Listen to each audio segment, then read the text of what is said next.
ኢየሱስ እኔ በመጽሐፍ ቅዱስ ላይ እኔ አምላክ አይደለሁም ያለበት ምዕራፍ ንገረኝ።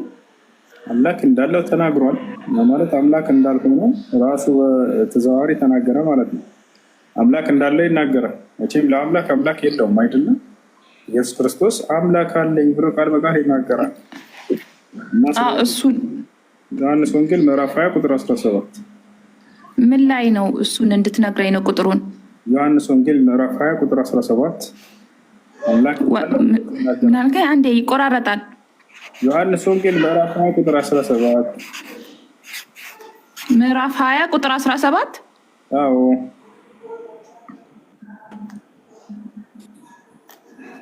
ሰላም አባቴ፣ እንዴት ነህ? ደህና ነህ?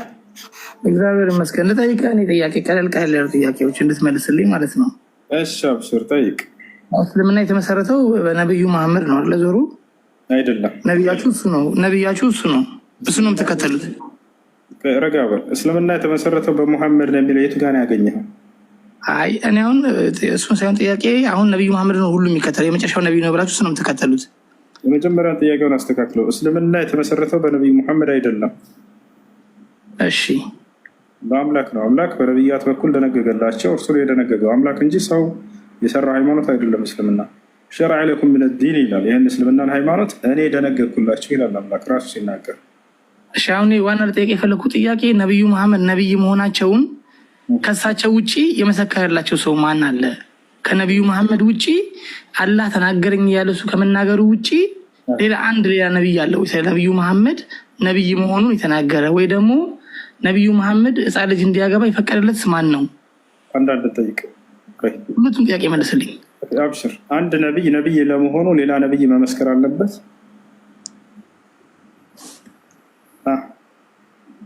አዎ ነቢይ ለመሆኑ ቢያንስ እሱ ያየውን ረአይ ሌላ ነቢይ ሊያይ ይገባል። በጣም ጥሩ። መጽሐፍ ቅዱስ ላይ ዕንባቆም የሚባል ነቢይ አለ። ማን እንደመሰከረለት አንድ ማስረጃ አምጣ። አሁን ችግሩ ጥያቄን በመመለስ ፋንታ የነቢይነትን ሚዛን አስቀመጥክ አይደለ? አንድን ነቢይ ስለምፈልገው ነው። እኔ አሁን ስለ ክርስትና ስለሌላ ስለ ሂንዱ አይደለም ጥያቄ፣ እስልምና ላይ እምነት አለ አይደለ? ለምን ምን እንደሆነ አውቃል? ጠይቀኸኛል፣ እየተናገርክ ነው አይደለ? ስለ ነቢያት ታዲያ ከየት አግኝተህ ነው ያገኘኸው? ጥያቄ እስልምናና እስልምና ላይ ብቻ ነው። ክርስቲያን አይደለም። ስለኔ እምነት ምን አገባህ?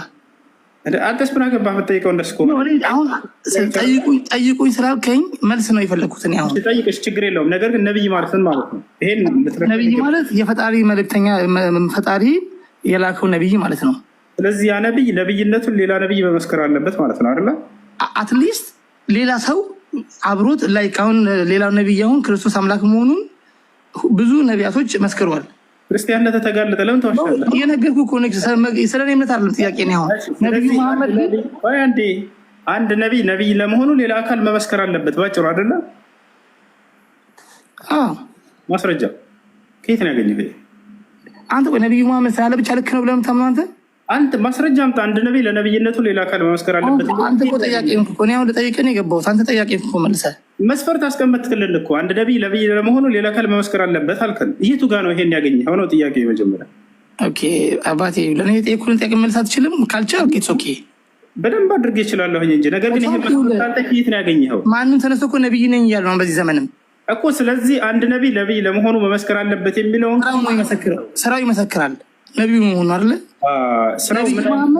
ነቢዩ መሐመድ የትኛው ስራ ነው ነቢይ ያስባለው? በጣም ጥሩ። ቆይ ወደዛ ከመሄዳችን በፊት አንድ ነቢይ ለነቢይነቱ ሌላ አካል መመስከር አለበት የሚለውን ስራው ይመሰክራል። ምስክርነቱን መጀመሪያ ምስክር መኖር አለበት የሚለውን ከየት ነው ያገኘኸው? ሰዎች ይመሰክራሉ፣ ሌላ ሰዎች።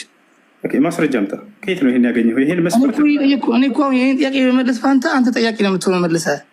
ጤነኛ አይደለም እንደ ሰውዬው። የሆነ መስፈርት አስቀመጥክ አይደለ? አንድ ነቢይ ለነቢይነቱ ለመታወቅ ያን መስፈርት ከየት ነው ያገኘኸው? አምጣውና ከዚያ በኋላ እኛ ደግሞ የነቢዩ ሙሐመድ ሰለላሁ ዐለይሂ ወሰለም ነቢይነት እናስረዳሃለን። ይሄን አሁን እሱን ማወቅ የፈለግኩት እኔ አሁን የቱ ጋር ነው አንድ ነቢይ ለነቢይነቱ ሌላ ነቢይ መመስከር አለበት የሚለውን ከየት ነው ያገኘኸው? አባቴ ጥያቄ አሁን ጥያቄ ጠየኩ። አንተ መልሰት ከጠየቀኝ ዞሮ ስጠይቀኝ ነው እየጠየኩ ያለሁት። አንተ ላስቀመጥከው መስፈርት ማስረጃ ነው እየተጠየቅ ያለሁ። እባክህን ትልቅ ልጅ ነው፣ ወንድ ልጅ ነው አይደለ? በግልጽ መልስ። ካልቻልክ በቃ ይህን ተሳስቼ ነው የተናገርኩት በልና እናስረዳ። አስረዳኝ። በጣም ስለዚህ ተሳስተሃል። ይሄ መስፈርት አይደለም።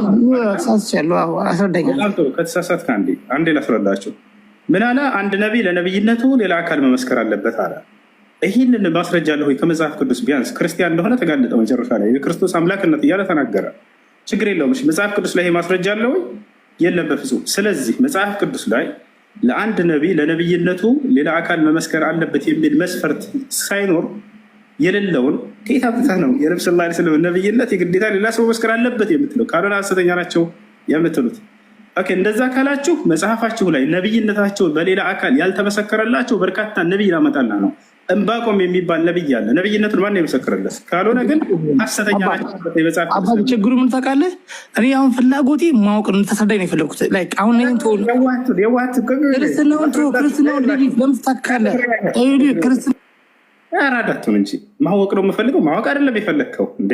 ስትያዙ ጊዜ መውጫ ቀዳዳ ስታጡ እኔ ማወቅ ነው የምፈልገው ትላለህ። እኔ ምንም ማውቀው ነገር የለም። ልማር መጣሁ። ቀስ በል ተረጋጋ። እኔ ከአንተ የበለጠ አራዳ ነኝ። እንደሱ አይደለም። ረጋ በል። ወንድ ልጅ ነህ፣ አዳምጥ። መስፈርት ይዘህ ስትመጣ ጊዜ በነቢዩ ሙሐመድ ሰለላሁ ዐለይሂ ወሰለም ላይ ነቢይነታቸውን ለማረጋገጥ ይህ መስፈርት በእኔ ነቢያቶች ላይ ሰርቷል ወይ የሚለውን መጀመሪያ ማረጋገጥ አለብህ። ቦታል አይደለ? የአንድ ነቢይ ነቢይነቱን የሚያረጋግጥ ሌላ አካል እስካልመጣ ድረስ ነቢይነቱ ትክክል አይሆንም የሚለው መስፈርትህን በአንተ ነቢይ ላይ አሰራውና ከዚያ በኋላ ነቢዩ ሙሐመድ ሰለላሁ ዐለይሂ ወሰለም ላይ ይሰራል። አላመንኩበትም። የኔ መጽሐፍ አላመንኩበትም። ምን አንተ አስረዳኝ። አንተን መጽሐፍ ቅዱስ ክድሃል። አንተ አስረዳኝ። ችግር የለውም። አንተ አስረዳኝ። ካድከው አላመንኩበትም። ችግር የለውም። አንተ አስረዳኝ። አሁን እማስረዳ መጀመሪያ ያንተን ያን ክድሃል መጽሐፍ ቅዱስ አንተ አትችልም ማስረዳት። በደንብ አድርጌ እችላለሁ። ነገር ግን ነቢዩ መሐመድ የሰራው ስራ ነው ነቢይ ያስባለው ወይስ ራሱ ነቢይ ሆነው? እሺ ተረጋጋ። ስለዚህ በቃ ችግር የለውም። በቃ ልለፈው አይደለ? ለመሆኑ ነቢዩ መሐመድ ሰለላሁ አምሃራ የምትለው ልጅ ቤት አድርገህ አንተ አስረዳኝ። አንተ ብቻ ነቢዩ መሐመድ ሰለላሁ ዐለይሂ ወሰለም ነቢይነታቸውን ያረጋገጠላቸው ሌላ ነቢይ አለ ወይ? አዎ። ማን? ኢየሱስ ክርስቶስ። ማስረጃ ልስጥህ። ማስረጃ ልንገራቸው። ወኢዝ ቃለ ዒሳ ብኑ መርየም ያ በኒ እስራኤል ኢኒ ረሱሉላሂ ኢለይኩም ሙሰዲቀን ሊማ በይነ የደየ ሚነ ተውራት ወሙበሽረን ቢረሱሊን የእቲ ሚን ባዕዲ እስሙሁ አሕመድ ፈለማ ጃአሁም ቢልበይናት ቃሉ ሃዛ ሲሕሩን ሙቢን። ምን አለ? ከእኔ በኋላ አሕመድ ወይም ሙሐመድ የሚባል ነቢይ ይመጣላችኋል ብዬ የማበስራችሁ ነቢይ ነኝ አለ ኢየሱስ ክርስቶስ። ይህንም ማን የጻፈው? ነቢዩ መሐመድ። ቆይ አንዴ ወደ እሱን ነቢዩ መሐመድ ጻፈው የሚለው ከየት ነው ያገኘው? ማስረጃ ስጠን። እንደ የራሳችሁን እናንተ እንደሱ ሌለ ለነቢዩ መሐመድ ነው የወረደ ቁርአን ነው። ለምን ትዋሻለህ? እርሳቸው ጽፈዋል አላለም? እኛ ወረደላቸው። ማስረጃውን መጀመሪያ አግኝተዋል። የት እንዳለ አይተሃል? መቼ ያሳየሁ? አንተ አስረዳኛ። አንተ ራስህ አስረዳኝ እኮ። ሳትረዳ ለምን ሀሳብህን ለመስጠት ትጀምራለህ እንደገና? እሺ ችግር የለውም። መሲሁ ኢየሱስ ክርስቶስ ምን አለ? እደግመዋለሁኝ። ከእኔ በኋላ አሕመድ ወይም ሙሐመድ የሚባል ነቢይ ይመጣል ብሎ አበሰረ። ያው ከእርሱ ሌላ የተናገረለት የመሰከረለት አካል አምጣን ያልከኝ ያመጣህ ማስረጃ። አይ ሲጀምር እኮ አሁን ችግሩ ምን ታውቃለህ? ቁርአኑን ራሱ ነቢዩ መሐመድ ይሰጣችሁ እኮ። ስለዚህ ግዴታ ስለአንተ ነቢያቶች መጽሐፍ ቅዱስ ላይ የተመሰከረላቸው በራሱ በዛው መጽሐፍ ላይ ነው አይደለም? አሁን ምስክርነቱም የነቢዩ መጽሐፉም የነቢዩ ጥፋቱም የነቢዩ ማስተሰሪያም የነቢዩ ከሆነ አሁን ችግሩ ገብቶሃል ማለት ነው።